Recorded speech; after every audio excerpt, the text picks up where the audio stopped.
Jack intermediate परीक्षा के राजनीति शास्त्र विषय के लिए अत्यंत महत्वपूर्ण और संभावित प्रश्नों की सीरीज के साथ हम फिर उपस्थित हैं और अपने चैनल हिस्टोरिका में आपका स्वागत करते हैं। पहला प्रश्न है, रूस में समाजवादी क्रांति कब हुई थी? सही जवाब है 1917 में।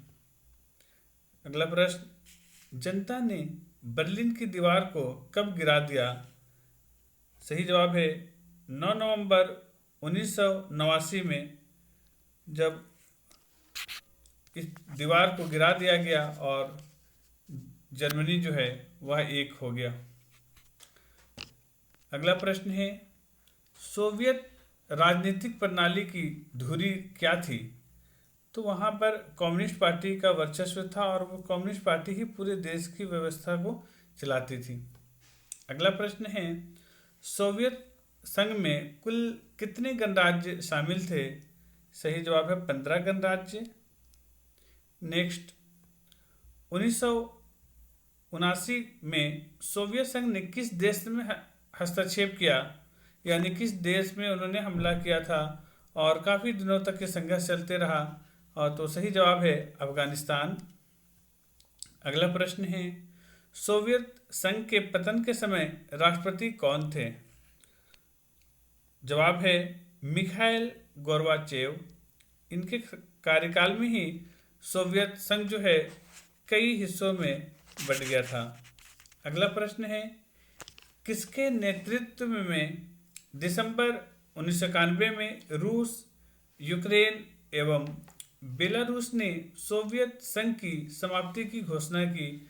सही जवाब है बोरिस एल्त्सिन। नेक्स्ट, सोवियत संघ का उत्तराधिकारी राज्य किसे स्वीकार किया गया?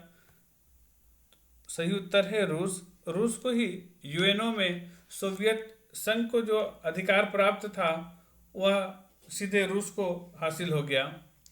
अगला प्रश्न है, सोवियत संघ के पतन का एक परिणाम क्या था?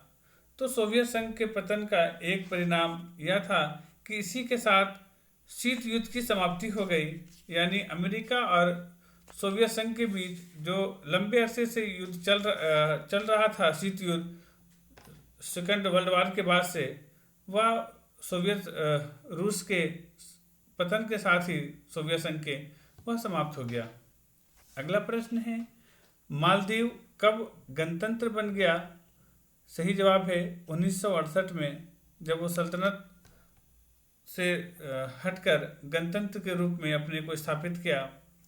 नेक्स्ट प्रश्न है, इराक ने कुवैत पर कब हमला किया था? सही उत्तर है अगस्त 1990 में, और इसके बाद खाड़ी युद्ध होता है। अगला प्रश्न में देखते हैं हम, प्रथम खाड़ी युद्ध में कितने देशों की संयुक्त सेना ने इराक पर हमला किया था? तो सही उत्तर है 34 देशों की सेना ने अमेरिका के नेतृत्व में सद्दाम हुसैन के इराक पर हमला किया और ये लंबे समय तक ये युद्ध चलते रहा था। अगला प्रश्न है, इराक के खिलाफ संयुक्त राष्ट्र संघ के सैन्य अभियान को क्या कहा गया था? तो यह जो ऑपरेशन चला था उसको कहा गया ऑपरेशन डेजर्ट स्टॉर्म। अगला प्रश्न है, खाड़ी युद्ध को पर्यवेक्षकों ने किस युद्ध की संज्ञा दी? इसे कंप्यूटर युद्ध के नाम से जाना जाता है, क्योंकि ये एक ऐसा युद्ध था जब दुनिया ने इस युद्ध को अपने टीवी स्क्रीन पर देखा कि किस तरह हमले हो रहे हैं, मिसाइलें किस तरह से चल रही है। ये अपने आप में एक नया अनुभव रहा था। 15 नंबर का क्वेश्चन है, 11 सितंबर 2001 को वर्ल्ड ट्रेड सेंटर में हमला को क्या कहा जाता है? तो अमेरिका के वर्ल्ड ट्रेड सेंटर में जो हमला हुआ था, इस हमले को सामान्य तौर पर 9/11 की घटना के नाम से जाना जाता है। नेक्स्ट प्रश्न है, सोवियत संघ के पतन के बाद विश्व का एकमात्र सुपर पावर देश कौन है? तो सही जवाब है अमेरिका, चूंकि अब बराबरी पे कोई दूसरा देश है नहीं। अगला प्रश्न है, सिलिकॉन वैली कहाँ स्थित है? तो यह अमेरिका में स्थित है। जो अपने टेक्नोलॉजी के लिए पूरी दुनिया में मशहूर है। अगला प्रश्न है, 2003 में अमेरिकी आक्रमण के समय इराक के राष्ट्रपति कौन थे? सही जवाब है सद्दाम हुसैन। अगला प्रश्न, व्हार्टन स्कूल के नाम से विश्व का पहला बिजनेस स्कूल कब खुला था? सही उत्तर है 1881 ईस्वी में।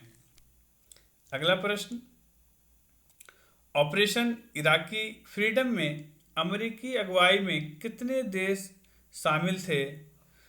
तो ये जो सेकंड खाड़ी युद्ध हुआ, अमेरिका ने इसका नेतृत्व किया था। हालांकि यूएनओ ने इसकी अनुमति नहीं दी थी, इसके बावजूद 40 से अधिक देशों ने मिलकर इराक पर हमला किया। अगला प्रश्न है, यूरोपीय संघ की स्थापना कब हुई? तो सही उत्तर है 1 नवंबर 1993 को। नेक्स्ट, 2002 में 12 यूरोपीय देशों ने किस मुद्रा को अपनाया? यानी एक सामान्य मुद्रा जो कई देशों में यूरोप के स्वीकार किया जाने लगा, उस मुद्रा का नाम है यूरो। नेक्स्ट, दक्षिण पूर्व एशियाई देशों का संगठन कौन है? क्या है उसका नाम? तो सही उत्तर है आसियान। अगला प्रश्न है, माओ के नेतृत्व में चीन में साम्यवादी क्रांति कब हुई? सही उत्तर है 1949 में। और अंतिम प्रश्न है, चीन ने आर्थिक सुधारों के लिए कौन सी नीति अपनाई? तो यह नीति थी खुले द्वार की नीति, जिसके द्वारा चीन जो है पूरी दुनिया में एक बड़े उत्पादक के रूप में अपने आप को स्थापित किया और विश्व अर्थव्यवस्था में अपनी मजबूत पकड़ बनाकर रखा हुआ है। इसके साथ ही हमारा ये संभावित प्रश्नों के सीरीज 2 समाप्त होता है। फिर मिलते हैं आप अगले सीरीज के नए प्रश्नों के साथ।